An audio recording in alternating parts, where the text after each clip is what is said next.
ఏ ముహూర్తాన Baahubali sequel గా release అయ్యి block buster hit కొట్టిందో అప్పటి నుంచి పులి న్యూస్ నక్కని వాద పెట్టుకున్నట్టు ప్రతి సినిమా సీక్వెల్ లో రావడమే. చిన్నది పెద్దది అనే తేడా ఏం లేదు. కథ ఉందా, కథనం ఉందా లేదా, స్టోరీ ఏంటి మాకు అనవసరం. సీక్వెల్ ఇస్తాం, రిలీజ్ చేస్తాం. అలా వచ్చినాయే కదా ఆర్య 2, కిక్ 2, మన్మధుడు, సర్దార్ గబ్బర్ సింగ్, ఇస్మార్ట్ శంకర్. వీళ్ళన్నీ ఫస్ట్ మూవీలో ఏదో గొప్పగా ఉంది, సెకండ్ మూవీకి ఆడియన్స్ వచ్చేస్తారు అని తీసుకున్న మూవీస్ అన్ని డిజాస్టర్ అయిపోయినాయి. అండ్ కొన్ని మూవీస్ కూడా హిట్ అయినాయి అనుకోండి. Mad square, Tillu square, F2, F3 అంటే ఇవన్నీ లాజిక్ లేకుండా కామెడీ ఎంటర్టైనర్ వస్తాయి కాబట్టి పర్లేదు. కానీ మరీ ఘోరం ఏంటంటే మూవీ ఎండింగ్ లో ఒక ట్విస్ట్ పెట్టి ఓహో ఇది ట్విస్టా అని మనం అనుకునేలా చేసి ఒక సీక్వెల్ పెడతారు చూడు.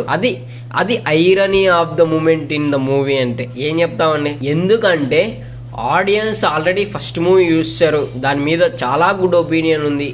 ఆ ఒపీనియన్ తో థియేటర్స్ కి వస్తారు, క్యాష్ చేసుకోవచ్చు అని ఇస్తారు. ఆడియన్స్ మీద రివెంజ్ అనమాట. ఎనీవేస్ ఇప్పుడు అఖండ 2 సీక్వెల్ గా వచ్చింది. జనరల్ గా ఇది సీక్వెల్ అనుకుని ప్లాన్ చేయలేదు అనమాట. ఎందుకంటే అప్పుడు మూవీలో పోస్ట్ క్రెడిట్స్ లో ఇవ్వలేదు కదా అఖండ 2 వస్తుందని. సో దానికి ఒక స్టోరీ రాసుకొని అఖండ 2 వస్తుందని అఫీషియల్ గా అనౌన్స్ చేసినారు. చూద్దాం మరి ఈ మూవీ క్యాష్ కోసం తీసినారా లేదంటే దీంట్లోనూ ఒక కథా కథనం ఉందా అనేది రివ్యూలోకి వెళ్ళిపోయి చూద్దాం. ఇంకా ఈ మూవీలో యాక్టర్స్ మనకు తెలిసిందే, నందమూరి బాలకృష్ణ అండ్ హీరోయిన్ వచ్చేసి సంయుక్త మీనన్, విలన్ ఆది పినిశెట్టి. ఇంకా చిన్న పాప పెద్దగా అవుతుంది కదా హర్షాలి మల్హోత్రా అండ్ జగపతి బాబు, కబీర్ దుహాన్ సింగ్, చాలా మంది ఉన్నారు. చెప్పుకుంటూ పోతే వీడియోలు ఎంత అయింది. సో మూవీ స్టోరీ ప్లాట్ ఏంటంటే స్టార్ట్ అవడం టిబెట్ సరిహద్దుల్లో స్టార్ట్ అవుతుంది. మనకు ఆపోజిట్ నేషన్ వచ్చేసి చైనాకి మనకు పడదు. సో సరిహద్దుల్లో వాళ్ళు ఎలాగైనా సరే ఇండియన్స్ నమ్మకాన్ని దెబ్బ కొట్టాలని చెప్పేసి ప్లాన్ చేస్తుంటారు. దానికోసమని కుంభమేళాని లక్ష్యంగా తీసుకుంటారు. కుంభమేళాని టార్గెట్ చేసి అందులో పుణ్యస్నానం చేసిన ప్రతి ఒక్కరికి నిమిషాల్లోనే ఒక వ్యాధి సోకేలా వైరస్ క్రియేట్ చేస్తారనమాట. సో దానికోసమని విరుగుడు మన డిఆర్ఓ శాస్త్రవేత్తలు యాంటీడోట్ ని కనిపెడతారు. అది తెలుసుకున్న వాళ్ళు ల్యాబ్ దగ్గరికి వెళ్ళి ల్యాబ్ నాశనం చేసి ఆ డిఆర్ఓ సైంటిస్టులు అందరినీ చంపేస్తారు. అందులో ఒకే ఒక్కరు ప్రాణాలతో బయటపడతారు, అదే హర్షాలి మల్హోత్రా. అఖండ 1 లో చిన్నప్పుడు ఒక పాప ఉంటది కదా, ఆ పాపనే పెరిగి పెద్ద సైంటిస్ట్ అయి ఉంటది అనమాట. అది తెలుసుకున్న శత్రువులు ఇంకా ఆమె ఎంట పడతారు. ఎలాగైనా సరే ఆమెను చంపేసి యాంటీడోట్ నాశనం చేయాలని ఆమె ఎంటబడి చంపాలని చూస్తుంటారు. సో వాళ్ళకి మధ్యలో ఆమెను కాపాడడానికి అఖండ రుద్ర సికందర్ ఘోర అయితే వచ్చేస్తాడు. ఆమెను చంపాలనుకున్న విషయం అఖండాకి ఎలా తెలిసింది, ఆ శత్రువుల్ని ఎదిరించి మన భారతదేశం సనాతన హైందవ ధర్మం యొక్క గొప్పతనాన్ని ఎలా చెప్పాడు. సో ఇంకా ఈ మూవీలో ఫస్ట్ బాలకృష్ణకి ఎటువంటి క్యారెక్టరైజేషన్ ఉంది, ఎటువంటి సీన్స్ ఉన్నాయని మనం థియేటర్ లో చూసుకోవాల్సిందే. సో ఈ మూవీ ఎలా ఉందంటే ఫస్ట్ టైం ఏమో మూవీ స్టోరీని స్టేట్ దాటించేస్తాడు.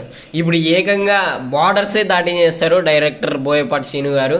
అఘోర పాత్రకు మరింత డోస్ పెంచి బాలకృష్ణతో సర్జికల్ స్ట్రైకే చేయించేశారు.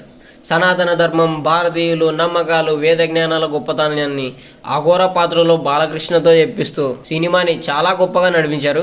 మాస్ హీరోల్ని చూపించడంలో బోయపాటి స్టైలే వేరు. ఇంకా ఆయనకు బాలయ్య తోడైనారనుకో స్క్రీన్ మీద మంటలు పుట్టించేస్తారు. ఆ రేంజ్ లో ఉంటది.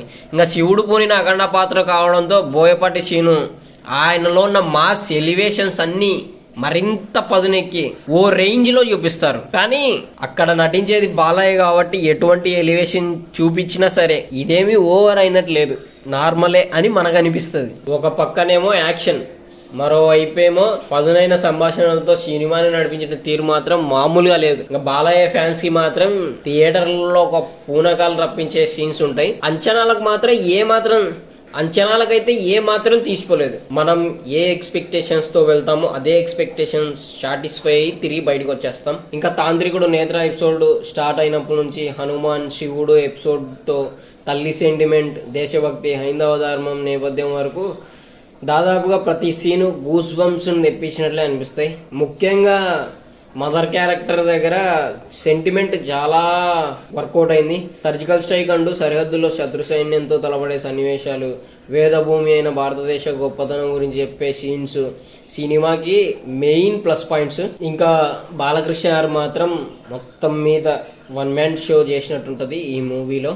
అఘోర పాత్రలో మరోసారి విశ్వరూపం అయితే చూపించినాడు. అండ్ బాలమురళి పాత్రలో మంచి స్టైల్ గా కనబడతారు బాలకృష్ణ గారు మాత్రం. ఏజ్ ఎంత పెరిగినా ఎనర్జీ మాత్రం ఎప్పటికీ తగ్గదు. ఇంకా హీరోయిన్ ఉన్నా లేనంటే ఏమంత క్యారెక్టర్ కి ఇంపార్టెన్స్ ఏం లేదు. మొత్తం స్టోరీ అంతా జనని క్యారెక్టర్ చుట్టే తిరుగుతుంటది అనమాట. జనని అండ్ అఘోరా. ఫస్ట్ బాలకృష్ణ కొంచెం ఉంటది, వాళ్ళిద్దరు ఆయనను వదిలేస్తే జనని అండ్ అఘోరా చుట్టే తిరుగుతూ ఉంటది స్టోరీ. ఇంకా కబీర్ సింగ్ దుహాన్ ఆ మదర్ క్యారెక్టర్ అన్ని బాగానే చేసినారు. తమన్ గారి మ్యూజిక్ గురించి చెప్పుకోవాల్సిన అవసరం లే, ఆయన వార్నింగ్ ఇచ్చినట్టుగానే థియేటర్స్ లో స్పీకర్స్ బద్దలైపోయేలాగానే ఉంది బ్యాక్గ్రౌండ్ మ్యూజిక్. ఇంకా ఓవరాల్ గా చెప్పాలంటే అఖండ 2 వచ్చేసి ఇది బాలయ్య తాండవం. కాకపోతే బాలయ్య సినిమాలో ఉండే మాస్ ఎలివేషన్స్, లాజిక్ లేని ఫైటింగ్స్ అన్ని మనం సిద్ధమైపోయినాం అనుకో, ఒక మంచి ఊపిచ్చే సినిమా ఇది మాత్రం.